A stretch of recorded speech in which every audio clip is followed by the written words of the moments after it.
جی ناظرین السلام علیکم۔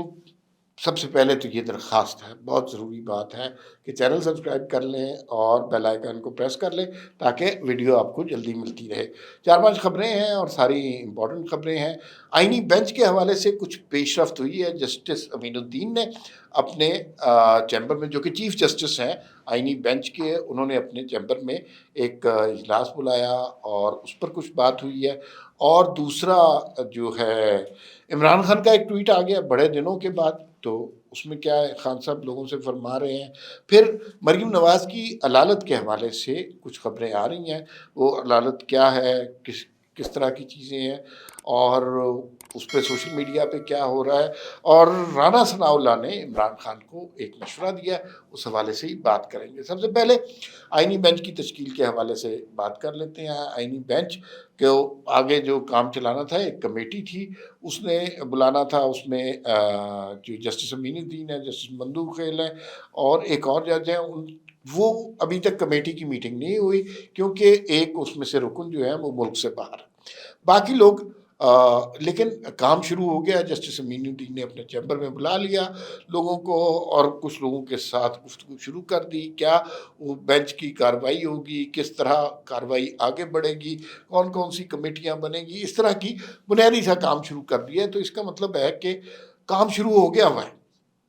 اب آئینی بینچ والا جو ہے نا کام جو ہے وہ دور نہیں رہا۔ دوسرا ایک اس بات پر جسٹس منصور علی شاہ نے آج اپنے کسی مقدمے کے ریمارکس میں کہا کہ یار وہ آئینی بینچ ہیں تو کیا ہم غیر آئینی بینچ ہیں؟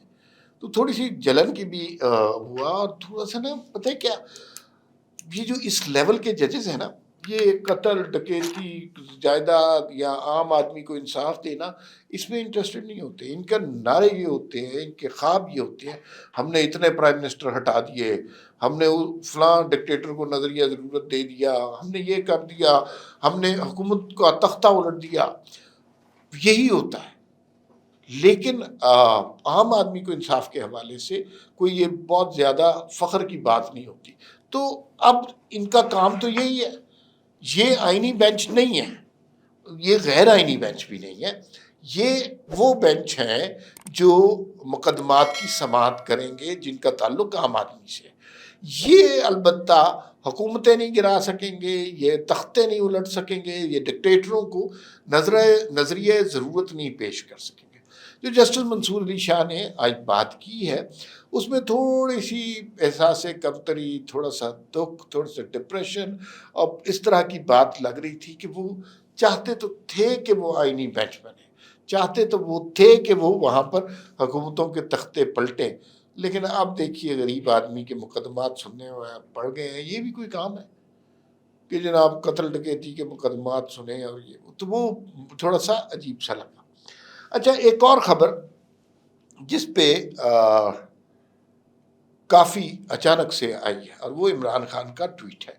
عمران خان کافی عرصے سے چپ تھے اور ان کے معاملات لگ رہا تھا، لوگ کہہ رہے تھے عمران خان ڈیل کر رہے ہیں، اور وہ کسی نے کہا ہے جی کہ ڈیل ہو جائے گی، ڈیل ہو جائے گی، آپ ذرا چپ کر لیں۔ تو خان صاحب چپ تھے۔ اب چپ رہنے کے بعد انہوں نے دیکھا کہ بھئی چپ رہنے کا تو کوئی فائدہ نہیں، اچانک وہ نکلے ہیں اور ٹویٹر پہ بڑا ولولہ انگیز بیان دیا۔ اس سے پہلے کہ ہم اس ولولہ انگیز بیان کو پڑھیں، کچھ دوست جو رپورٹر خان صاحب کو مل کے آئے ہیں، جن کو الاؤڈ ہے، وہ بتاتے ہیں کہ یہ ٹویٹر تک ہی ولولہ ہے۔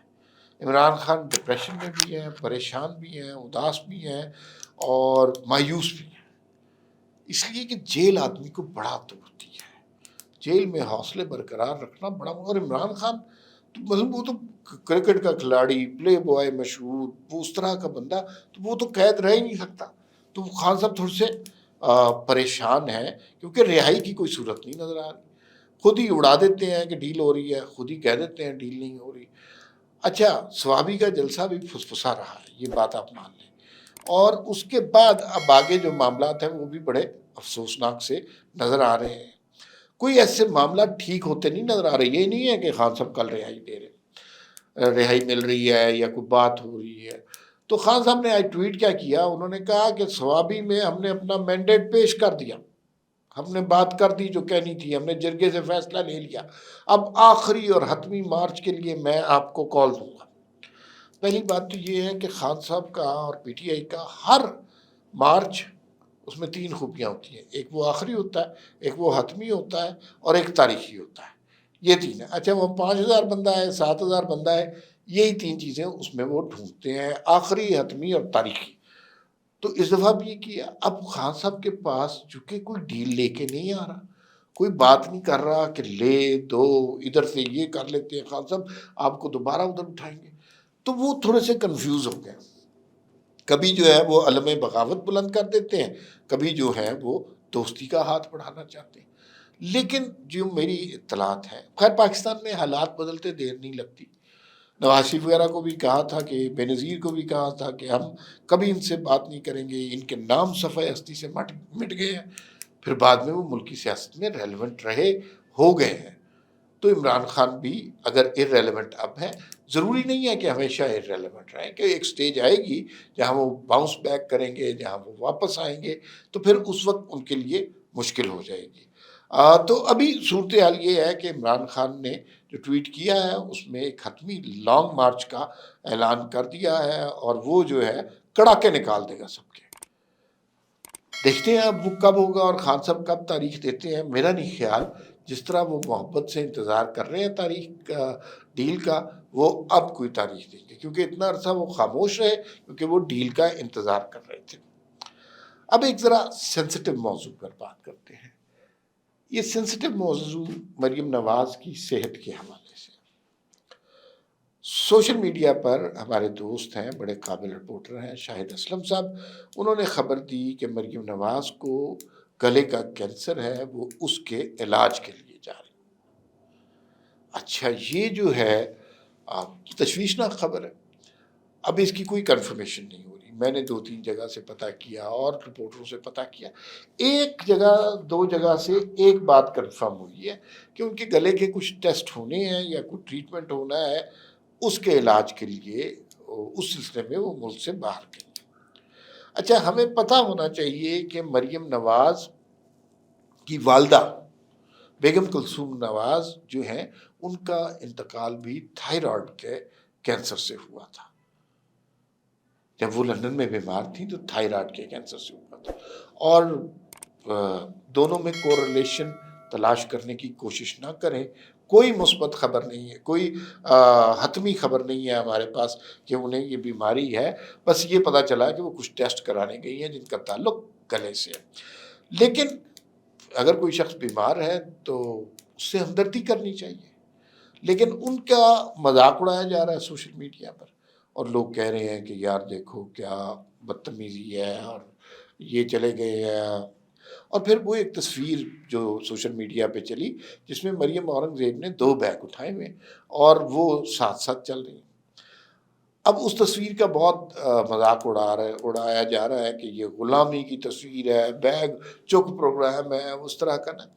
دیکھیے آپ بھی کوئی آپ مریم اورنگزیب سے اختلاف کریں، اگر کر سکتے ہیں، کرنا چاہتے ہیں ان کی سیاست سے، بالکل یہ بات کریں، لیکن اگر آپ کے خاندان، مریم اورنگزیب کی اب حیثیت اس خاندان کے حصے کی ہے، تو اگر آپ یہ سمجھتے ہیں کہ مریم کوئی آپ کے خاندان کا کوئی سینئر ہے، بڑا ہے، عہدے میں، عمر میں، رتبے میں بڑا ہے، اور آپ اس کا سامان ہاتھ میں اٹھا لیتے ہیں، تو یہ کوئی بری بات نہیں ہے، یہ کوئی انسلٹ کی بات نہیں ہے، یہ کوئی چاپلوسی کی بات نہیں ہے، یہ بڑوں کو احترام دینے کی بات ہے۔ تو لیکن سوشل میڈیا اس وقت جب کہ وہ اپنے علاج کے لیے جا رہی ہیں، یہ والا مذاق کرنا مناسب نہیں تھا۔ اور آخری بات، جناب رانا ثناء اللہ نے عمران خان صاحب کو مشورہ دیا کہ عمران خان بھول جائیں کہ اسٹیبلشمنٹ ان سے بات کرے گی، بات انہیں مسلم لیگ نون کے ساتھ ہی کرنی پڑے گی۔ اچھا ایک تو یہ اس میں ایک اینگل ہے کہ اگر اسٹیبلشمنٹ نے بات کرنا ہوئی تو رانا ثناء اللہ کو پتہ بھی نہیں چلے گا، لیکن جو ہماری اطلاعات ہیں کوئی اس طرح کا ان کا پلان نہیں ہے۔ عمران خان کو سیاست دانوں کے ساتھ میز پر بیٹھنا ہوگا اور بیٹھ کر ان کی اتنی عزت کرنی ہوگی جتنی وہ اپنے لوگوں کی کرتے ہیں۔ جب وہ بیٹھیں گے اس کے بعد ہی بات ہو سکتی ہے، اس سے پہلے کچھ ممکن نہیں، کوئی ڈیل کے آثار ضرورت نظر نہیں آ رہی۔ شہباز شریف صاحب ٹھیک کام کر رہے ہیں، اور میں بار بار یہی کہتا ہوں کہ شہباز شریف صاحب میں وہ پورا پوٹینشیل ہے کہ وہ پاکستان کے پہلے وزیر اعظم ہوں گے جو 5 سال پورے کریں گے۔ فی الوقت اتنا ہی، پھر ملاقات ہوگی۔ اللہ حافظ۔